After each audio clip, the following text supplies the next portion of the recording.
ठाणे शहरात सुरू असलेल्या अनधिकृत बांधकाम आणि विरोधात काँग्रेसचे अध्यक्ष विक्रांत चव्हाण यांच्या मार्गदर्शनाखाली वर्तकनगर प्रभाग समिती कार्यालयाबाहेर आमरण उपोषणाला सुरुवात करण्यात आली आहे। गेल्या अनेक दिवसांपासून ठाणे शहरामध्ये मोठ्या प्रमाणात अनधिकृत बांधकामांचं पेव फुटले। अशा बांधकामांमुळे टॅक्स भरणाऱ्या नागरिकांच्या मूलभूत गरजांपासून वंचित राहत आहेत। शहरातील वाहतूक कोंडी, पाणी समस्या यांसारख्या विविध समस्या दिवसेंदिवस गंभीर होत चालली आहे। याच अनुषंगानं आज वर्तकनगर प्रभाग समिती कार्यालयाबाहेर ठाणे शहर काँग्रेसचे अध्यक्ष विक्रांत चव्हाण यांनी आपल्या कार्यकर्त्यांसमवेत आमरण उपोषण सुरू केले। दुसरीकडे याच परिसरातील हाकेच्या अंतरावर असलेल्या अनधिकृत इमारतींच्या बांधकामांवर ठाणे महापालिकेच्या वतीनं कारवाईचा बडगा उगारण्यात आलाय। अनधिकृत बांधकामांच्या बाबतीत मी गेली 15 वर्ष प्रश्न उचलतोय, लक्षवेधी मांडलेली आहे, अनेक वेळा उपोषण केलेली आहेत।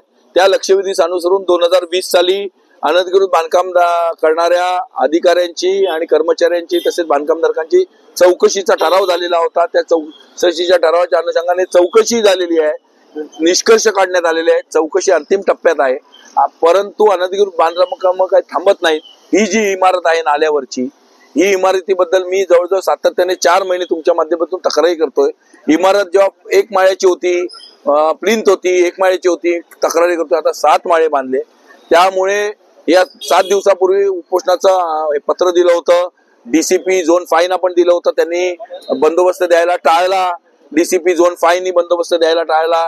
पोलीस स्टेशनला शेवटी सांगितलं आणि इथे यांना सांगितलं की आज आमरण उपोषण सुरू होणार। तेव्हा स्थानिक पोलीस स्टेशनचे पोलीस आलेले आहेत। डीसीपी झोन 5 बंदोबस्त दिलेला नाही। तायडे याच्यात मध्ये गुंतलेला आहे। तायडेवरती प्रचंड कुठल्या तरी मंत्र्याचा दबाव आहे, भगवान नावाच्या माणसाचा दबाव आहे आणि त्यामुळे तायडे हा घाबरून कळलं का त्या बिल्डरने 50 फोन केले, गुंडांकडून मला फोन करवले, मोठ्या मोठ्या रतीमारतींकडून मला फोन करवले। पण हे बांधकाम तुटल्याशिवाय आम्ही थांबणार नाही। कीड आहे, आम्ही त्या बांधकामाच्या विरोधात नाही, आम्ही या प्रवृत्तीच्या विरोधात आहोत। ही कीड आहे, ही कीड कुठेतरी थांबली पाहिजे। सामान्य जनतेला, सामान्य ठाणेकराला जो नागरी सुविधांचा बोजा सहन करावा लागतोय, आर्थिक भार महानगरपालिकेला सहन करावा लागतोय। कारण का ह्या इमारती झाल्या की ह्या इमारतींना वीज दिलं जाणार, ह्या इमारतींना पाणी दिलं जाणार, ह्या इमारतींना रस्ते दिले जाणार आणि मग लोकांचे जीव धोक्यात येणार आणि मग कालांतराने या इमारती पडतात, लोक मरतात, कुटुंब उद्ध्वस्त होतात, पिढीच्या पिढी नेस्तानाबूत होते। लकी मिल कंपाऊंड साईराज मध्ये अक्षरशः कुटुंब संपली। भुजमध्ये भूकंप झाला, कुटुंब संपली। तिकडे 4 धामला अनधिकृत जी हे आहेत बांधकाम आहेत, तिथे हे आला, जगबुडी आली की कुटुंब म्हणजे अक्षरशः नेस्तानाबूत होतात आणि त्यामुळे थांबलं पाहिजे कुठेतरी। आणि म्हणूनच आजचे काँग्रेसतर्फे, ठाणे काँग्रेसतर्फे आम्ही आंदोलन पुकारलेलं आहे। समस्त कार्यकर्ते या आंदोलनात समाविष्ट झालेले आहेत। महाराष्ट्रातील भगिनींना आधार देणारी राज्य शासनाची मुख्यमंत्री माझी लाडकी बहीण योजना।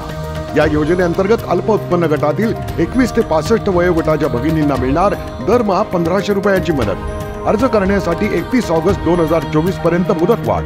कुटुंबाचं वार्षिक उत्पन्न 2.5 लाख रुपयांपेक्षा कमी असलेल्या महिला पात्र। कुटुंबाकडे पिवळं किंवा केशरी रेशन कार्ड असल्यास उत्पन्नाचा दाखला आवश्यक नाही। पांढरं रेशन कार्ड असेल किंवा रेशन कार्ड नसेल तर कुटुंबाचं वार्षिक उत्पन्न 2.5 लाखांपेक्षा कमी असल्याचा दाखला आवश्यक। योजनेसाठीचा ऑनलाईन अर्ज नारी शक्ती दूत ॲप वरून किंवा पोर्टलवर भरता येईल। ज्या भगिनींना ऑनलाईन अर्ज भरता येत नसेल त्यांच्यासाठी अंगणवाडी, ग्रामपंचायत, वॉर्ड ऑफिस, सेतू सुविधा केंद्रामध्ये किंवा आशाताई बचत गटाच्या CRP यांची मदत उपलब्ध। आता आपल्याला अभिमानाने म्हणता येईल, सुखी आणि सुरक्षित आहे माझी लाडकी बहीण।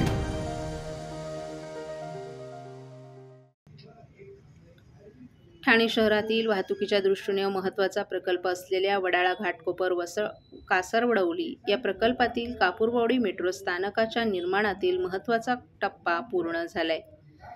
मुंबई महानगर प्रदेश विकास प्राधिकरणाकडून एका रात्रीत 8 यू-गर्डर यशस्वीरित्या बसवण्यात आले। कापूरवाडी मेट्रो हे स्थानक ठाणे भिवंडी कल्याण मेट्रो 5 या प्रकल्पाचे प्रमुख स्थानक असणार आहे, त्यामुळे हा टप्पा महत्त्वाचा मानला जातो। गर्डर बसवण्याच्या कामासाठी 90हून अधिक कर्मचाऱ्यांची नियुक्ती करण्यात आली होती। गेल्या काही वर्षांमध्ये ठाणे शहरात मोठ्या प्रमाणात नागरीकरण वाढले। मुंबई उपनगरांपासून हे शहर जोडलं असल्यानं येथे वास्तव्यास नागरिक प्राधान्य देतात। नागरीकरण वाढत असताना दुसरीकडे रस्ते मार्गांवर वाहनांचा भार वाढतो। वाहनांच्या तुलनेत रस्ते अरुंद आहेत, त्यामुळे वाहतूक कोंडीचा त्रास चालकांना सहन करावा लागतो। ठाणे शहरातील वाहतूक कोंडी सोडवणं आणि उपनगरीय रेल्वे वाहतुकीचा भार कमी करण्यासाठी ठाणे शहरात मेट्रो मार्गिका 4 आणि 5 या प्रकल्पाच्या निर्माणाचं काम सुरू आहे. या कामाचा भाग म्हणून घोडबंदर पूर्व द्रुतगती महामार्गावर अनेक ठिकाणी मेट्रो स्थानक उभारले जात आहेत. परंतु कापूरबावडी या मेट्रो स्थानकाचं काम अतिशय महत्त्वाचं होतं. याच स्थानकातून मेट्रो 5 देखील जोडली जाणार आहे. तसंच कापूरबावडी चौक रस्ते वाहतुकीसाठी महत्त्वाचा असल्यामुळे या भागात काम करणं अतिशय कठीण होतं.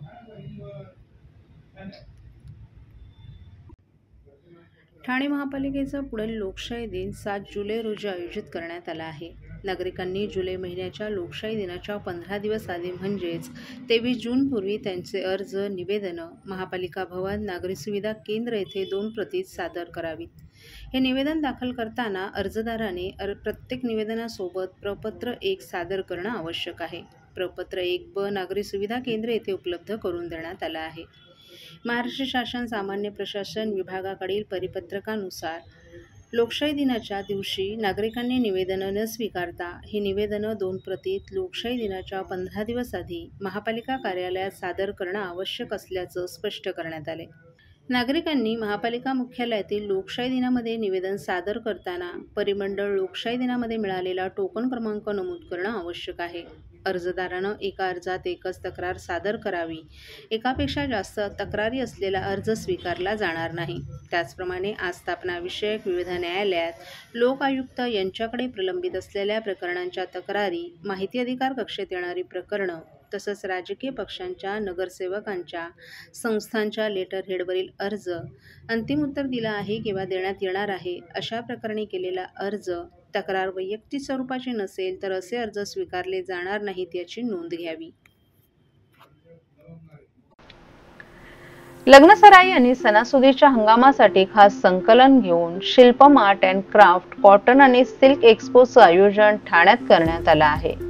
20 मे ते 15 जून या कालावधीत वसंत विहार येथील डी-मार्ट आणि रामजी हॉटेल जवळ हे प्रदर्शन आणि विक्री मेळावा सुरू राहणार आहे. दररोज सकाळी 11 ते रात्री 10 या वेळेत या नागरिकांना या ठिकाणी भेट देता येईल.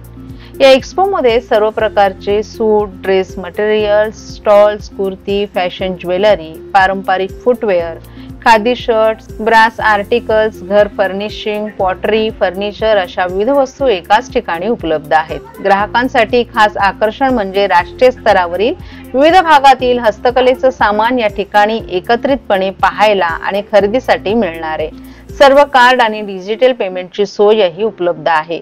मनसोक्त खरेदीसाठी गृहिणींनी आणि नवविवाहितांनी या संधीचा लाभ घ्यावाचं आवाहन आयोजकांनी केलं आहे.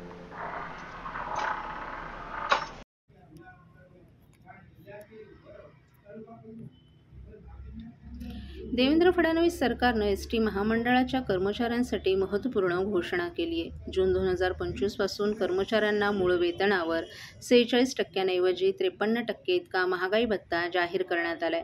त्याशिवाय कर्मचाऱ्यांना 1 कोटी रुपयांचा अपघात विमा कवच देण्याचा निर्णय घेण्यात आलाय. वैद्यकीय उपचारांसाठी कर्मचाऱ्यांना महात्मा फुले जन आरोग्य योजना किंवा धर्मवीर आनंद दिघे वैद्यकीय प्रतिपूर्वी योजनेपैकी एक पर्याय निवडावा लागणार आहे.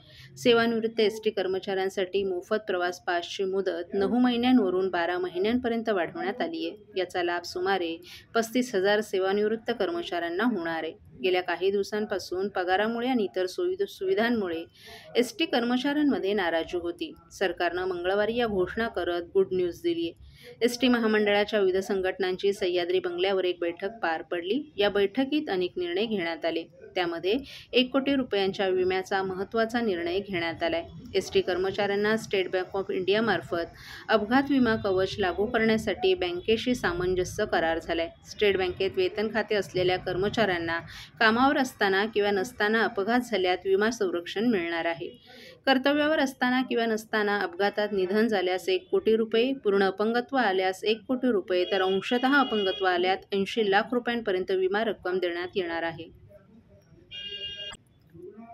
ठाणे पूर्वेतील चेंदणी कोळीवाडा बंदर विसर्जन घाट परिसरात बुधवारी एक हृदयस्पर्शी घटना घडली. झाडावरून खाली पडलेलं एक लहान बगळ्याचं पिल्लू 2 दिवसांपासून भरकटत आणि अन्ना वाचून थकलेल्या अवस्थेत परिसरात फिरत होतं. या निष्प्राण दिसणाऱ्या पिलावर ना कुणाचं लक्ष गेलं ना मदतीचा हात पुढे आला. मात्र ठाणे महापालिका कर्मचारी आणि पक्षीमित्र भरत मोरे यांनी पिल्लाला जीवदान दिले. ठाणे महापालिकेचे कर्मचारी आणि पक्षीमित्र भरत मोरे यांनी आपल्या संवेदनशीलतेचा परिचय देत या पिल्लाला त्वरित उचललं. पिल्लू फारच अशक्त झालं होतं. त्याची मान खाली झुकली होती आणि अंगात ताकद नव्हती. या अवस्थेत खाडी परिसरात मोकाट फिरणाऱ्या घोरपड, मुंगूस आणि सापांसारख्या शिकारी प्राण्यांच्या टाचेखाली त्याचा जीव जाण्याची अधिक शक्यता होती. भरत मोरे यांनी प्रथमतः त्याची काळजीपूर्वक शुश्रूषा केली. अन्नाच्या शोधात भरकटणाऱ्या उपाशी पिल्लाला त्यांनी योग्य खाद्य दिलं. थोडीशी विश्रांती, पोषण आणि माणुसकीच्या स्पर्शानं पिल्लाला बरं वाटू लागलं. काही वेळानंतर जेव्हा ते बळकट झालं तेव्हा भरत मोरे यांनी त्याला पुन्हा त्याच परिसरातील सुरक्षित अधिवासात सोडलं.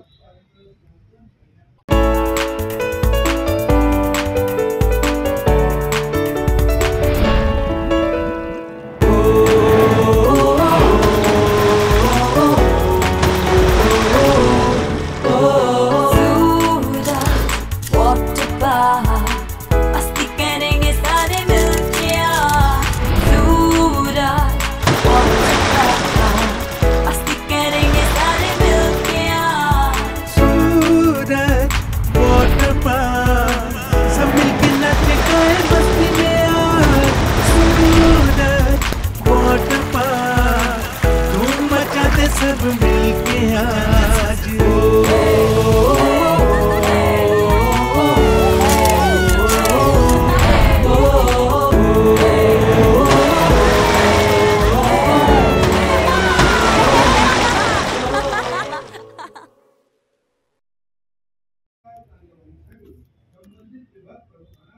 एकीकडे वीज आणि पाणीपट्टी दरात होत असताना महाराष्ट्र औद्योगिक विकास महामंडळाच्या पाणीपुरवठा दरात गेल्या 13 वर्षांपासून वाढ झाली नाही. त्यामुळे महामंडळाचा पाणीपुरवठा खर्च आणि महसुलात मोठी तफावत निर्माण होत असून याचंच कारण पुढे करत MIDC प्रशासन पाणीपुरवठा दरात 10 ते 20% वाढ करण्याच्या तयारीत आहे. यामुळे आधीच पाणीपुरवठ्याच्या अनिश्चिततेच्या सावटाखाली असलेल्या नागरिकांना दरवाढीच्या संकटाचा सामना करावा लागू शकतो.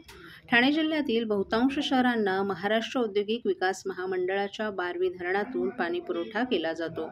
राज्यभर विकसित केलेल्या औद्योगिक क्षेत्रातील पाणीपुरवठा योजनांचं अद्ययावतीकरण करणं, क्षमता वाढवणं, जलवाहिन्या बदलणं अशा कामांवरही MIDC प्रशासन बराच खर्च करते. औद्योगिक पाण्यासह नागरी वस्त्यांनाही MIDC प्रशासन पाणी पुरवते. त्यामुळे या पाणीपुरवठा योजना राबवणे, त्याची देखभाल, दुरुस्ती MIDC करत असते. MIDCच्या पाणीपुरवठा योजनेवरील परिचालन खर्च आणि प्रत्यक्ष येणाऱ्या महसुलातील तूट पाहता वचनबद्ध दायित्व 10,332.52 कोटी आणि प्रस्तावित दायित्व 9,739.4 कोटी असे एकूण 20,071.62 कोटी इतका आहे. या सर्व बाबींचा विचार करता आणि सध्याच्या आर्थिक परिस्थितीचा विचार करता पाणीपट्टी आणि वीज दर या घटकात ज्या प्रमाणात दरवर्षी वाढ होईल त्या अनुषंगानं पाणी दरात दरवर्षी दरवाढ लागू करण्याचा MIDC प्रशासनाचा मानस आहे.